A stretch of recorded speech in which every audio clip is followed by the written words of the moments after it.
안녕하세요.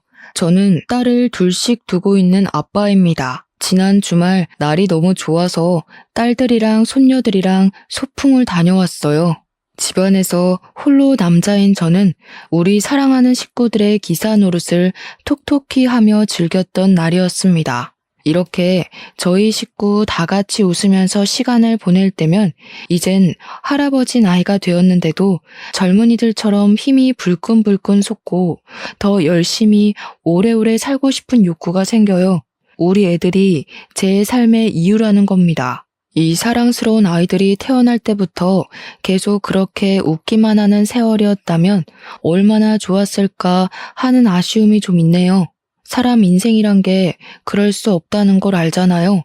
현재 너무 행복해서 가끔은 가슴 아팠던 일들을 잊고 일평생 행복했구나, 그렇게 착각이 들기도 하는데요. 이런 저희 식구들에게도 가슴 아픈 사연이 좀 많습니다. 그중 일부를 오늘 이 공간에서 들려드릴까 합니다. 제게 있는 딸 둘은 2살 터울이에요. 장녀가 먼저 결혼을 했는데 결혼한 지 4년째에 이혼을 하고 저희 집에서 같이 살고 있습니다. 원래는 결혼이 좋다고 여기저기 추천하던 딸이었는데 불과 4년 만에 이혼이라는 파격적인 불행을 겪고 절대 재혼하지 않겠다고 마음이 돌아선 상태예요. 사위되던 놈이 바람이 나서 이혼을 한 거였거든요. 마음 안 좋게도 장녀에겐 딸이 하나 있는데 손녀가 가끔씩 아빠가 보고 싶다고 할 때마다 제 가슴이 다 아팠습니다. 장녀가 받은 이혼의 상처는 동네인 막내에게 따끔한 잔소리가 되어 돌아갔어요. 당시 아직 미혼이었던 막내에게 결혼은 하되 최대한 늦게 하거나 웬만하면 하지 말라고 틈날 때마다 추천을 했죠. 그걸 보면서 저는 아무런 조언도 보탤 수가 없었습니다. 사실 너무 기막힌 얘기겠지만 저도 이혼을 한 처지였거든요. 저 또한 장녀처럼 배우자의 불륜으로 이혼을 하게 된 경우였는데 불행 중 다행이었던 건 제 전처되는 사람은 스스로 능력을 키울 생각 없이 남자의 돈에만 기생해서 사는 성격이었기에 친권을 제가 가져올 수 있었습니다. 그래서 유일하게 집에서 남자인 저는 늘 딸과 손녀를 위해 살았어요. 어쨌든 사실 막내가 결혼을 하지 않겠다고 해도 이해를 해줄 수 있었습니다. 막내 입장에선 가족들이 전부 배우자의 불륜으로 이혼을 경험했는데 결혼에 대한 로망이 없는 게 당연하다고 생각했거든요. 저도 굳이 막내의 나이가 30살이 넘었더라도 결혼할 남자 없냐고 재촉하는 등 귀찮게 굴지 않았어요. 막내한테서 한 번도 남자친구라든지 관심 가는 남자 연예인이라든지 이성에 관해 말하는 걸 본 적도 없거든요. 친구도 잘 안 만나는 것 같고 매번 손녀랑 시간 내서 노는 것 같아 솔직히 저는 암묵적으로 막내가 결혼 생각이 없구나, 그렇게 생각했습니다. 그런데 어느 날 정말 아무런 티도 안 내고 있던 막내가 갑자기 결혼할 남자가 생겼다고 식사 자리에서 말을 하더라고요. 뭐? 말도 없이 언제 만났대? 어떻게 만났는데? 뭐 하는 사람인데? 얼마나 만나고 결혼 결정하는 거야? 장녀가 알아서 질문을 해주는 덕에 저는 막내의 대답만 기다리면 되었습니다. 당연히 결혼 안 해도 상관없다고 했지만 이왕 한다면 제발 제대로 된 배우자길 바랬고 장인어른 되는 입장으로서 무조건 우리 딸 위해 뭐든 해주고 싶었어요. 막내가 언지를 주길 사위 될 놈이 성격 좋고 밝은 사람이라 하더라고요. 우리 막내 성격은 좀 소극적인 편이에요.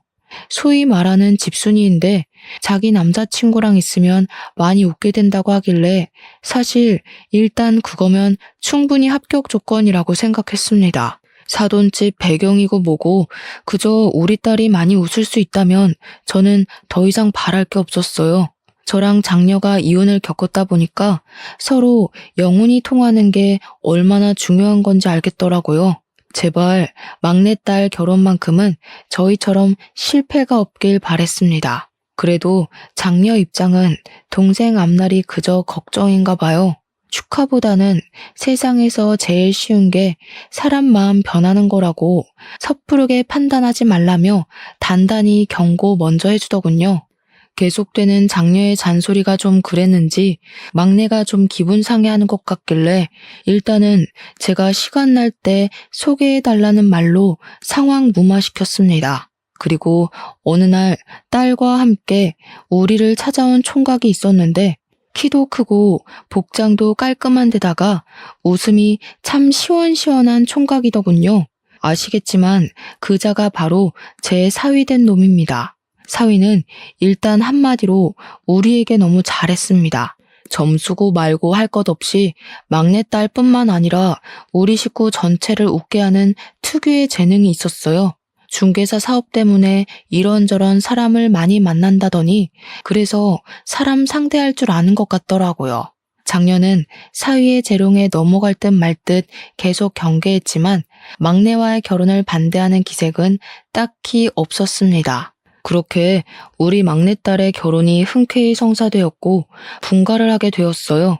집에서 한 사람 겨우 없어졌을 뿐인데 꽤나 허전했습니다. 그래도 딸이 잘 살길 바래서 저는 여태 모아뒀던 목돈으로 예단비를 두둑하게 챙겨주었고 사위에게 고마운 마음과 우리 딸 잘 부탁한다는 의미로 차도 한 대 사주었어요. 막내는 사위랑 지내면서 성격이 많이 적극적으로 변해갔습니다. 원래 집에 전화를 잘 안 하는 무뚝뚝한 딸이었는데 결혼을 하고 나서는 거의 일주일에 3-4번 안부 전화를 하더군요. 그리고 어느 날 딸이 임신을 하게 되었다는 소식도 전화를 통해 듣게 되었어요.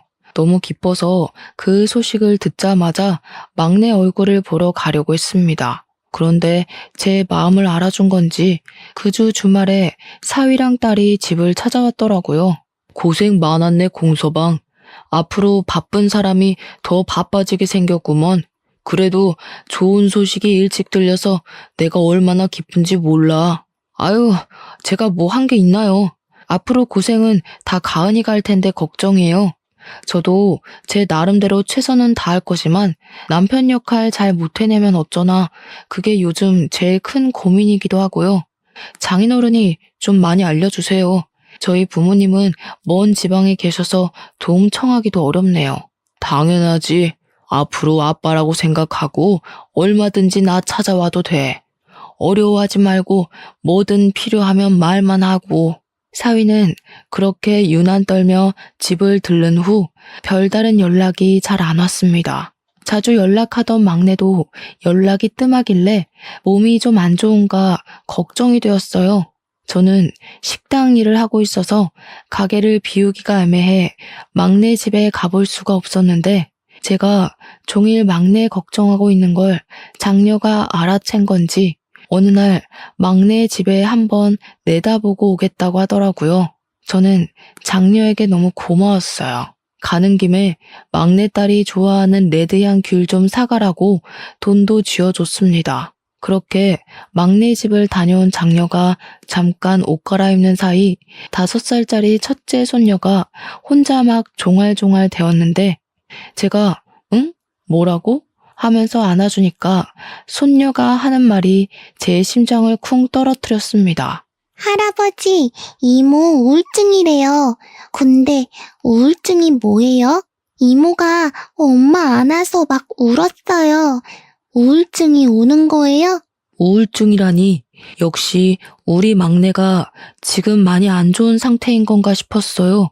그 타이밍에 바로 장녀가 돌아왔길래 저는 장녀한테 막내가 우울증 걸렸다는 소리 뭐냐고 조급하게 물었습니다. 그러니까 장녀가 임신하면 기본적으로 감정 기복이 심해지는 거라고 그렇게만 말해주더군요. 저더러 바람난 엄마가 자기들 가졌을 때 감정 들쑥날쑥 안 했냐고도 하대요. 하도 오래돼서 저는 그런 것도 가물가물했습니다.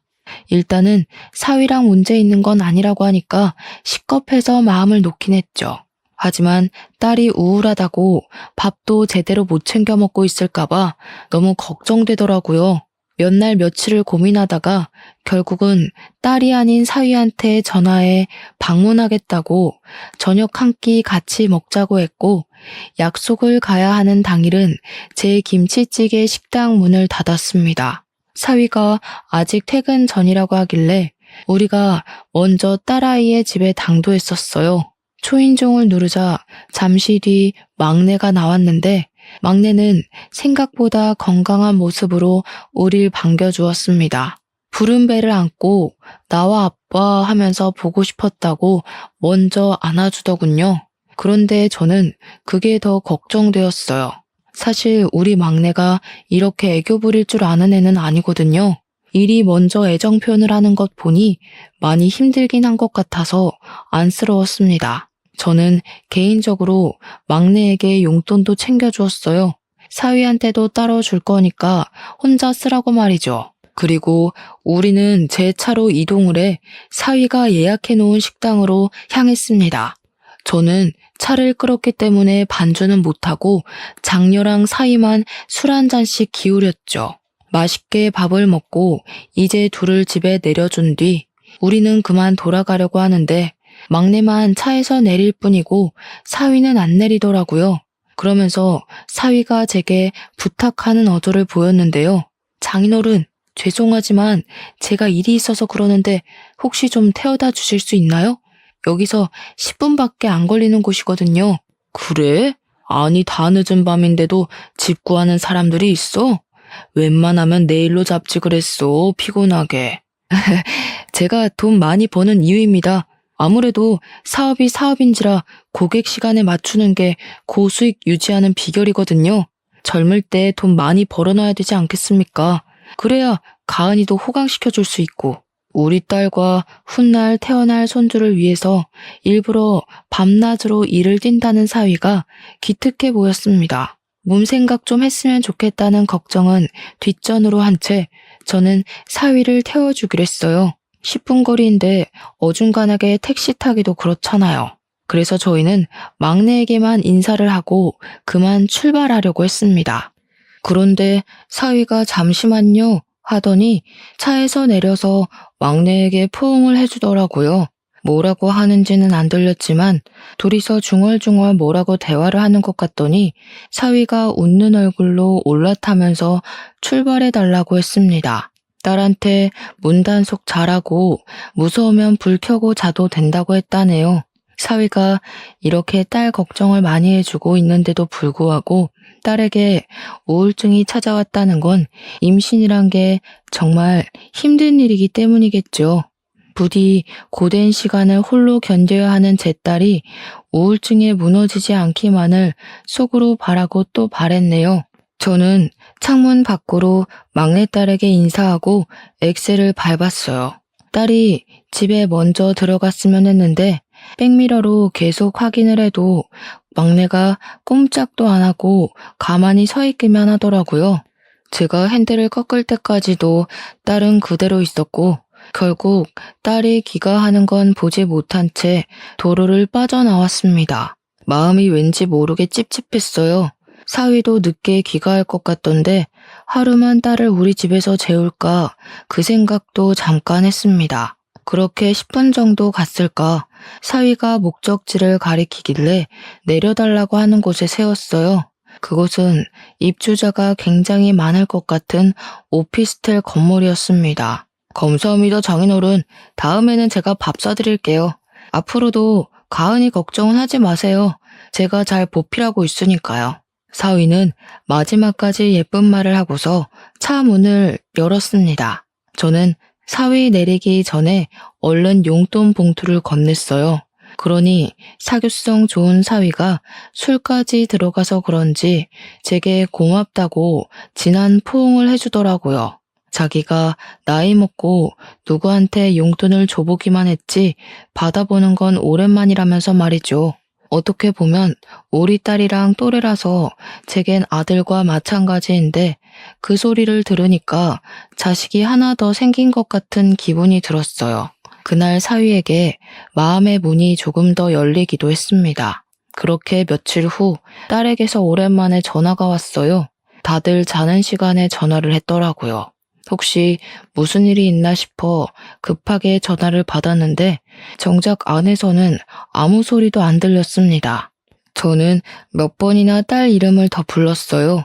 그러던 중 딸이 겨우 낸 것 같은 목소리로 뭐라고 중얼거리는 걸 들었습니다.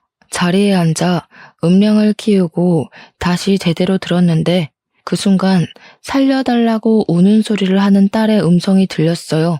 깜짝 놀란 저는 무슨 일이냐고 묻기도 전에 아빠가 바로 가겠다고 말한 뒤 사위에게 전화를 걸며 막내 집으로 향했습니다. 사위는 또 늦은 시간에 일이 있는지 전화를 넘기기만 해서 제가 그냥 119에 신고를 했어요. 119보다 제가 먼저 집에 도착했는데 정말 앞불싸였습니다. 초인종을 눌러도 딸이 나올 수 없다는 사실을 잊었어요. 급하게 사위한테 다시 전화를 했지만 이젠 사위 폰이 꺼져 있다는 기계 음성만 들렸습니다. 문을 두드릴 수도 없었어요. 그런다고 딸이 나올 수 있는 상황도 아니었고 주민들만 다 깨울 뿐일 테니까요. 그래도 다행히 119를 빨리 불렀던 탓에 5분은 넘기지 않고 문을 딸 수 있게 되었습니다. 물론 그 5분마저 제겐 5시간 같은 느낌이었지만 말이에요.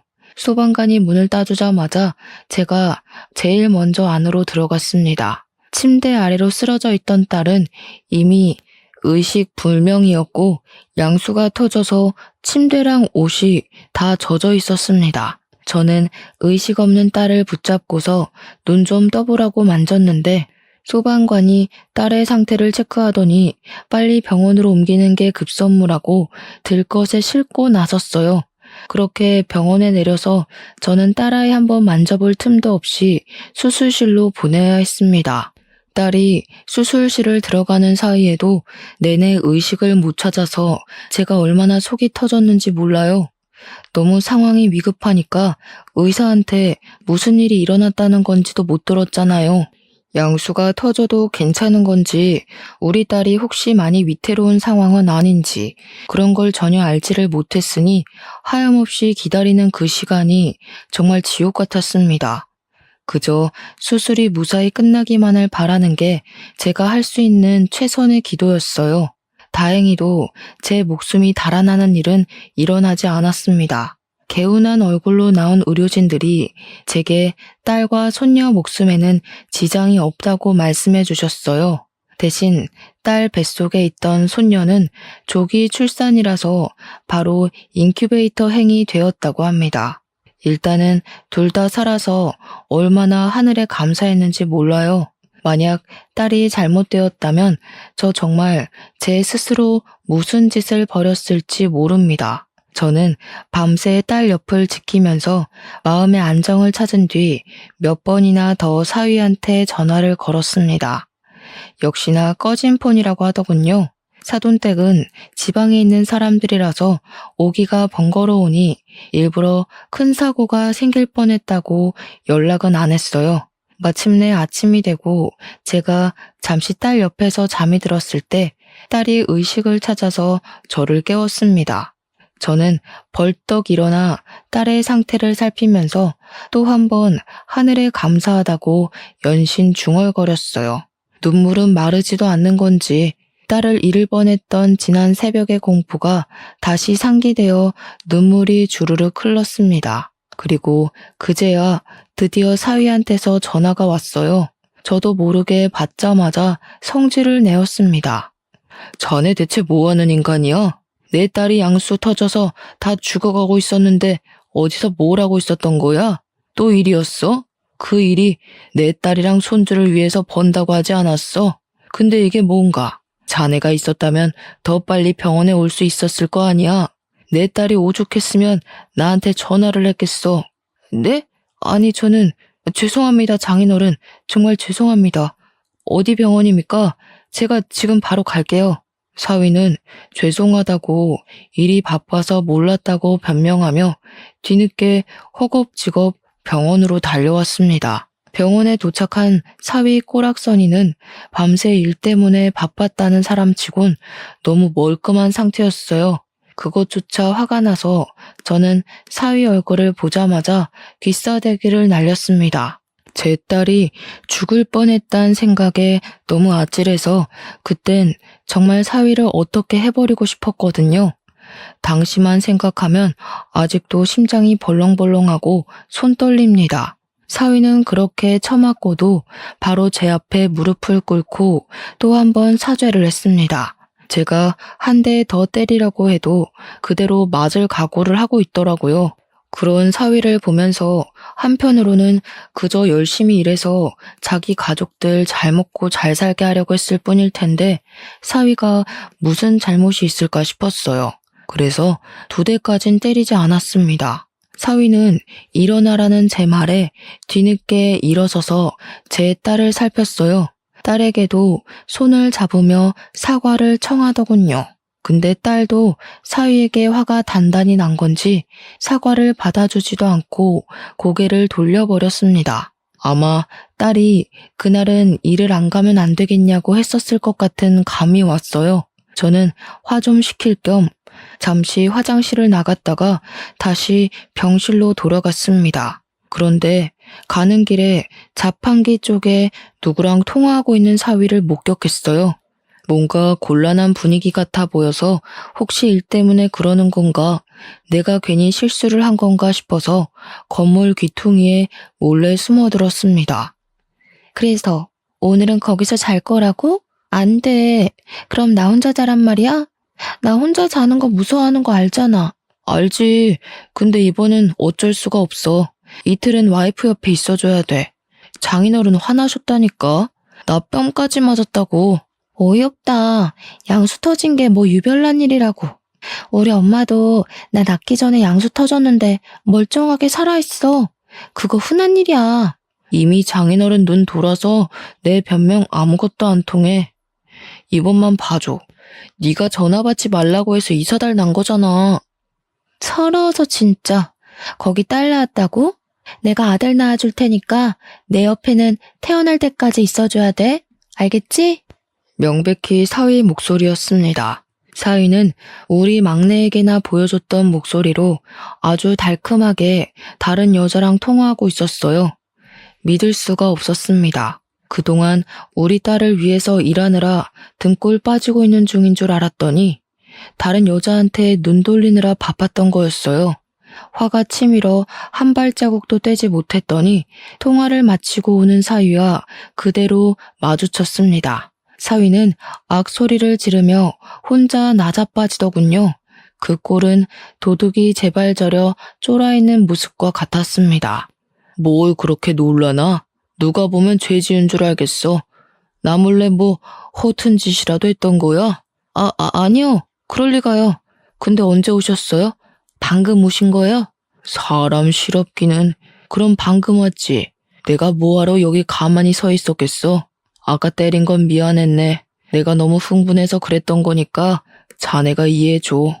분명 충격적이고 놀랄 일이었지만 일단은 사위의 불륜을 당장 아는 체를 하면 안 될 것 같아 더 너털하게 웃어 보였습니다. 사위는 저를 경계하는 것 같다가도 제가 우리 딸 좀 잘 부탁한다고 손을 잡아주니 금방 본래 가면으로 돌아오더군요. 사위는 바로 우리 딸 곁을 지키러 자리를 뜨고 저는 그 가식적인 모습에 너무 열이 받아서 사위 나가자마자 표정 싹 바꾸고 어딘가로 전화를 걸었습니다. 과거에 제 이혼과 장녀 이혼 상담을 맡아줬던 변호사에게 연락했어요. 이혼 전문 변호사에게 이혼 사건으로 3번이나 의뢰를 하는 건 사실 정말 창피한 일이라고 생각을 하는데요. 덕분에 변호사란 귀한 인맥을 얻지 않았나 싶긴 하네요. 그 변호사도 변호사 되고 제가 첫 의뢰였다고 하더라고요. 제 이혼건을 담당했을 땐 생초짜였는데 장녀 이혼건에서는 제법 신입의 티를 벗었었고 이번에 막내 건으로 연락했을 땐 아주 장성한 변호사 팀장으로 성장했더라고요. 어떻게 보면 참 아픈 인맥이지만 그래도 저와 장녀를 대차게 승소시켜준 변호사이기에 저와 잘 지내고 있는 사이였습니다. 아직도 그 변호사에게는 고마워서 제가 변호사님이 가게로 오면 음식을 공짜로 대접하기도 했죠. 우선 간단한 안부를 주고받은 다음 저는 바로 막내 사정의 사실을 알렸고 변호사는 제게 이것저것 조언을 해주었습니다. 저는 사위가 불륜이라는 것이 정확하게 드러나면 뒤도 안 돌아보고 당장 이혼시킬 생각이었어요. 변호사가 알려주길 2번이나 이혼 소송을 해보셔서 잘 아시겠지만 일단 무조건 증거를 많이 확보해야 한다고 하더군요. 그 뒤로 저는 식당을 장녀에게 맡기고 손녀가 어린이집을 간 시간만 자리를 비워서 사위를 미행했습니다. 사위랑 막내 사는 신혼집은 1층이 부동산 사무실이고 2층이 자가인 집인데요. 사위는 출근을 1층으로 해서 서류를 진행했고 미팅이 있으면 외출하는 듯 했는데 외출이 절반 이상이었어요. 그래서 사실상 사위의 공간을 침범하는 데는 어렵지 않았습니다.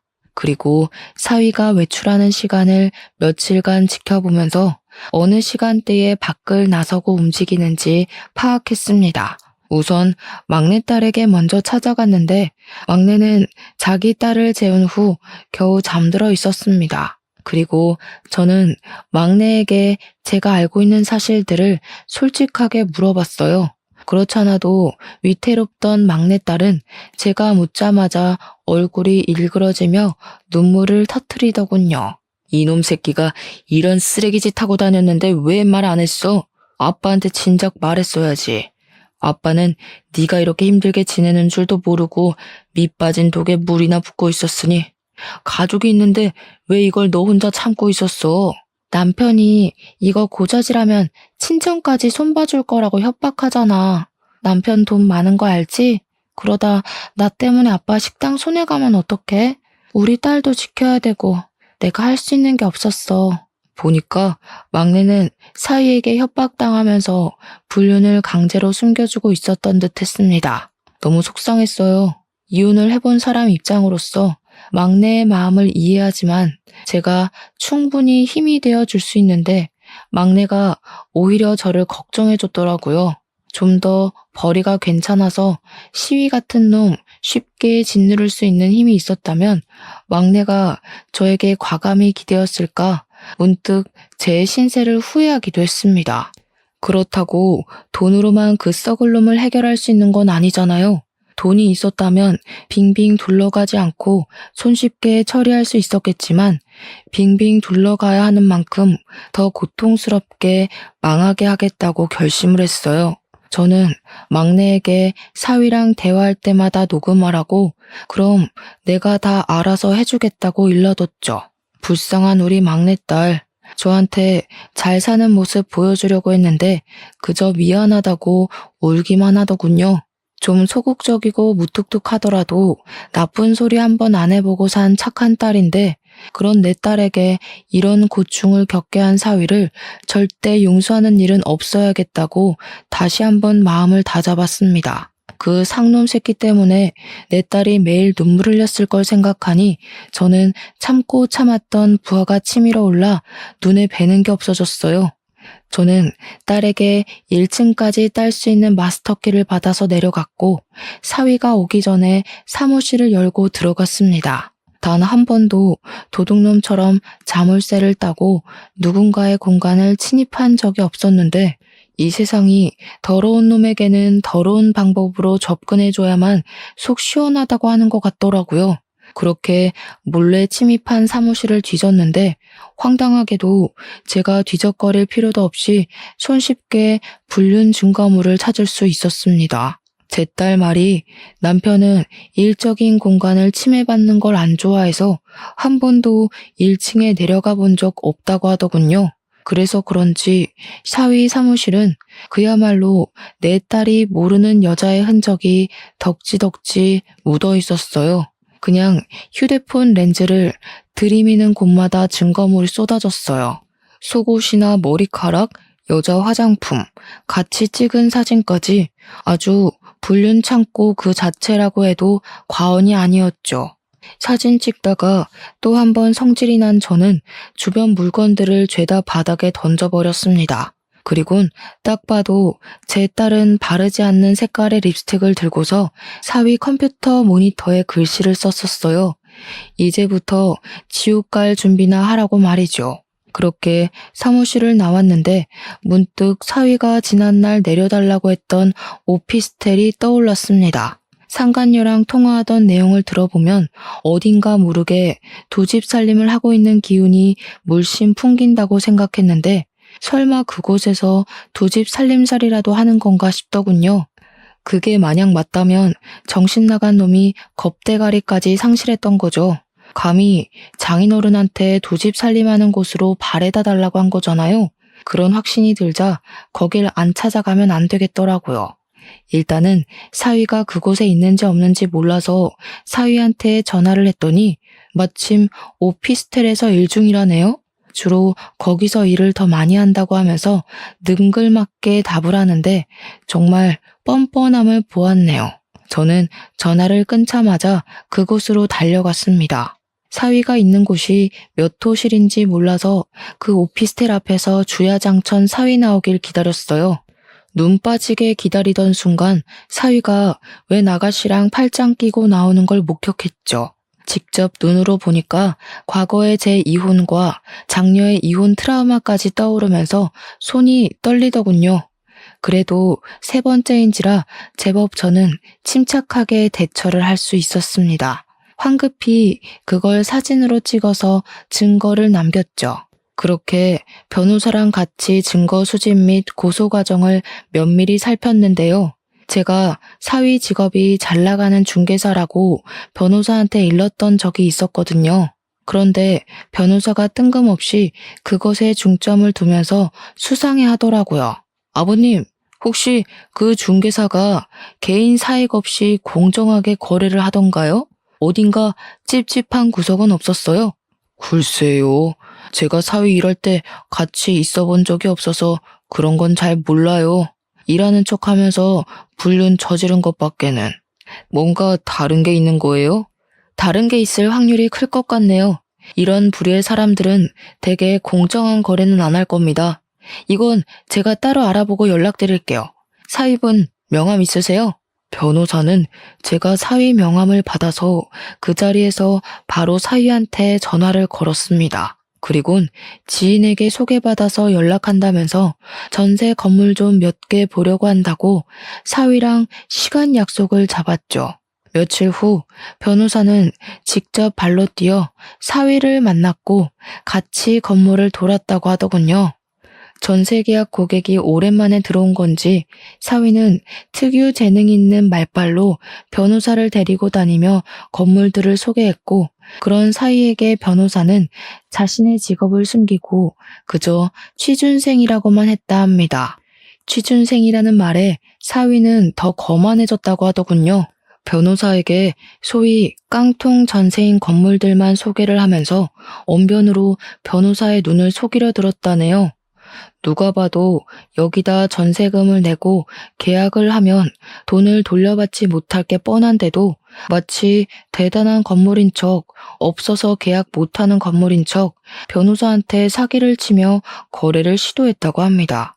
그때 임대인도 같이 있었는데 사위랑 같이 손잡고 뻔뻔하게 변호사를 사기 행위를 했대요. 모든 걸 녹음하고 있던 변호사는 그걸 토대로 다시 사무실에 돌아와 사기죄 또는 사기 방조죄 등 형사 처분까지 준비를 했습니다. 변호사는 이 증거들을 토대로 사위를 구속시키고 중개사 자격을 박탈시킬 수 있는 전세 사기로 고소를 할 예정이래요.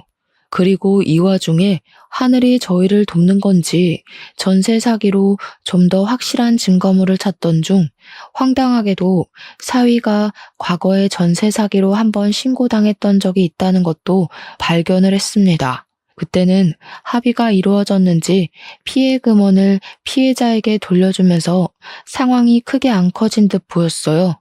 이미 신고를 당했음에도 똑같은 짓을 또 하다니 사위를 너무 믿었던 지난날의 과오가 너무 후회가 되었어요.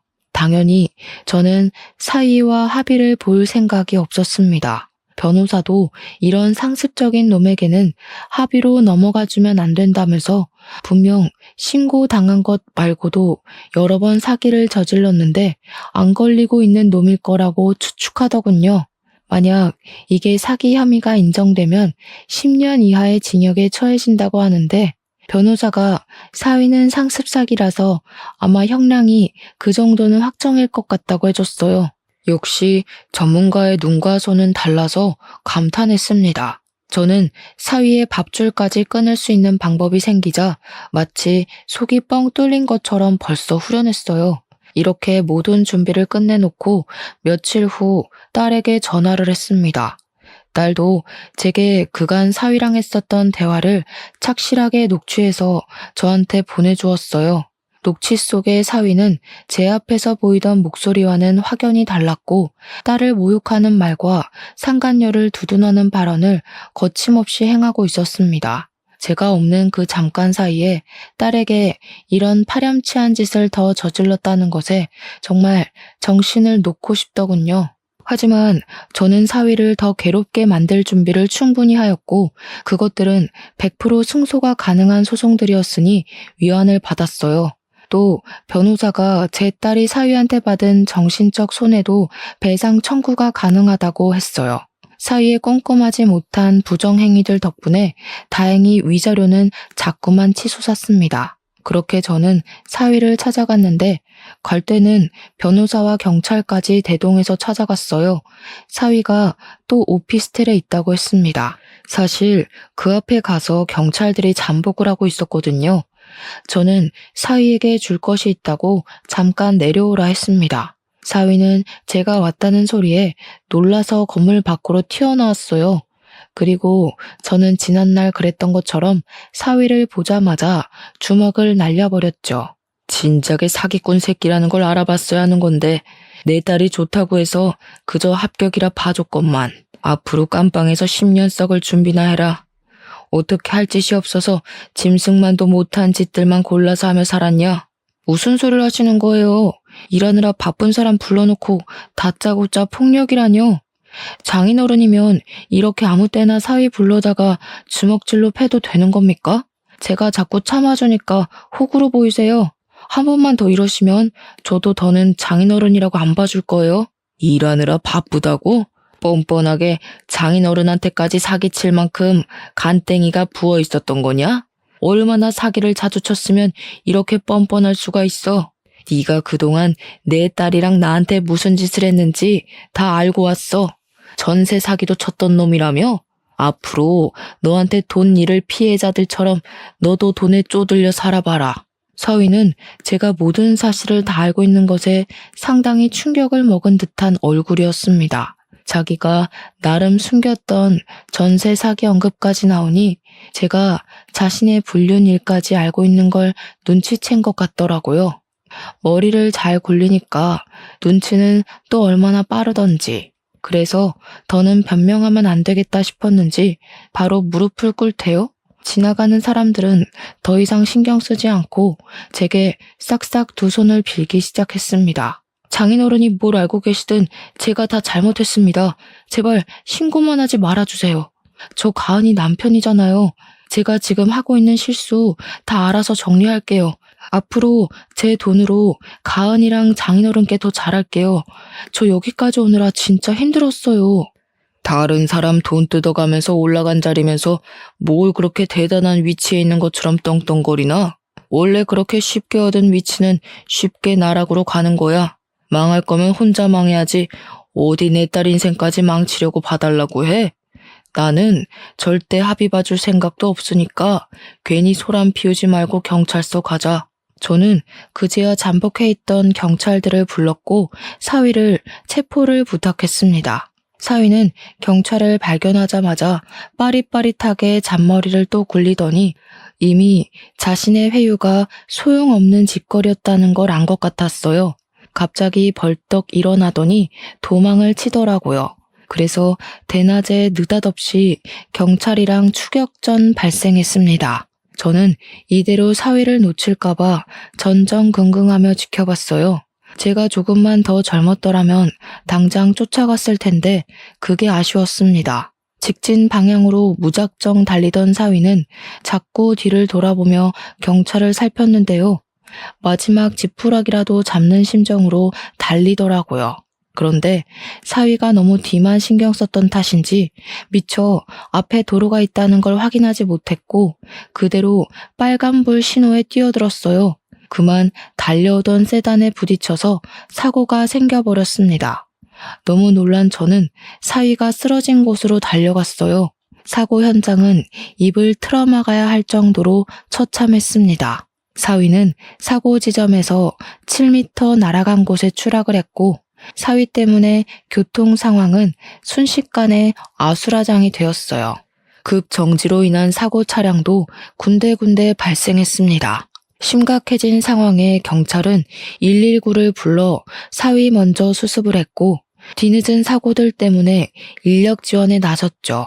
저는 사위와 같이 구급차에 실려와 병원으로 향했습니다. 사위는 급히 수술실로 이송이 되었으나 안타깝게도 뇌사에 빠지고 말았어요.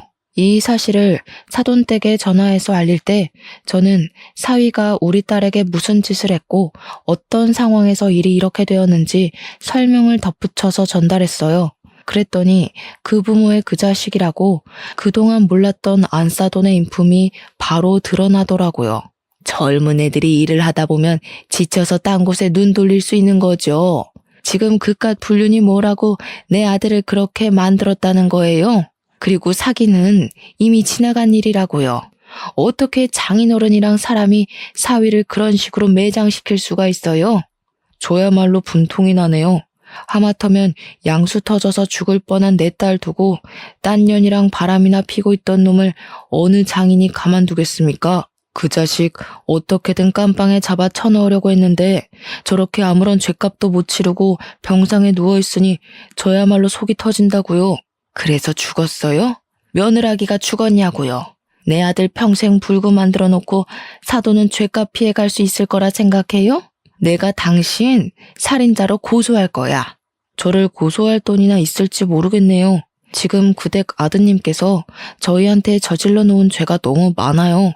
그거 위자료 다 배상하시려면 아드님 재산으로도 벅찰 텐데요. 잘 생각하세요. 어차피 패소하게 될 텐데 왜 굳이 돈을 써서 고소를 해요? 앞으로 아들 병원비만으로도 돈 나갈 일 엄청 많을 거잖아요. 내가 당신들 절대 그냥 안 둘 거야. 내 아들 저렇게 만든 거 반드시 갚아줄 테니까. 평생 불안해하면서 살 준비나 해. 이거 녹음됐어요. 저희 주변에 얼쩡거리면 끈금지 신고까지 할 겁니다. 그쪽 아드님 짓거리는 꼭 깜빵에 넣고 싶을 만큼 화가 났는데 그래도 식물인간으로 살아야 되는 걸 대가라고 보고 인심 써줄게요. 평생 귀한 아들 뒤치다꺼리하면서 늙어 죽길 바래요. 저는 그대로 시끄럽게 쫑알대는 사돈과 전화를 끊고 이혼 소송 진행했습니다. 예정대로 신고까지 했지만 안타깝게도 사위 상태 때문에 구속은 불가했어요. 대신 2천만 원 벌금형으로 판결이 내려졌죠. 그리고 양육비 같은 경우 사위가 불구가 되었으니 개인적으로 이건 끝내 못 받겠구나 절망하고 있었는데 법이 참 잘 되어 있더라고요. 아이의 친부인 이상 양육에 대해서는 당연히 책임져야 할 권한이라고 판결이 내려져서 사위가 식물인간 사정이라 할지라도 양육비는 지급해야 된다고 하는 거 있죠. 완벽히 저희의 손을 다 들어준 법원에 사돈댁은 울고 저는 한숨 놓을 수 있었습니다. 사위가 이 사실을 알지는 모르겠지만 개망나니 짓을 했으니 내가 벌을 받는구나 라는 걸 느끼고 평생 후회하길 바랄 뿐이네요. 그렇게 제 착한 막내딸은 제 품으로 돌아오게 되었습니다. 그곳에서 시름시름 알아갈 때보단 건강도 많이 좋아졌어요. 밥도 잘 못 먹던 애가 이젠 제 식사까지 챙기면서 끼니를 거르지 않을 만큼 말이죠. 그리고 저희 집의 세 식구인 작은 손녀는 어느새 2살이 되었습니다. 우리 막내가 아기였을 때랑 똑같이 생긴 게 너무 신기해서 요즘은 작은 손녀 커가는 재미로 살고 있어요. 당연히 우리 큰 손녀는 이미 제게 둘도 없는 자식이나 마찬가지고요. 어쩌다 보니 저희 집에 여자 식구가 더 늘었는데 동네 주민분들이 식당에 와서 이런 모습을 보면 다들 저더러 혼자 남자라서 외롭겠다고 안쓰럽게 보더라고요. 전혀요. 제 곁에만 있으려고 하는 착한 두 딸과 할아버지만 찾는 손녀들 덕분에 오히려 하루하루가 행복으로 벅찬 중인걸요. 참, 그리고 위자료를 너무너무 두둑하게 받았잖아요. 그래서 이참에 저희 5식구가 넓게 살 수 있을 만한 곳으로 이사를 가려고 딸들이 집을 알아보고 있어요. 자꾸 제게 편한 집으로 알아봐 주길래 나는 괜찮으니 너희가 좋은 집 구해라 그렇게 일러주는데도 제 말은 듣질 않네요. 하하, 행복하다는 뜻입니다. 앞으로도 더 이상 새 식구는 바라지 않으니 이렇게 우리끼리 웃으면서 살 수 있었으면 좋겠어요. 가족 모양이 꼭 사회가 지정한 모양대로만 가야 행복한 거 아니잖아요. 여러분들도 내 가족이 어떤 모양으로 어떻게 내 곁에 있든지 그냥 우리 가족의 형태를 사랑하면서 추억 만들어 가셨으면 좋겠습니다. 서로 사랑해주는 것만으로도 모자란 세월이란 말도 있잖아요. 제 사연은 여기까지입니다. 긴 글 들어주셔서 감사하고 늘 꽃길 걸으세요.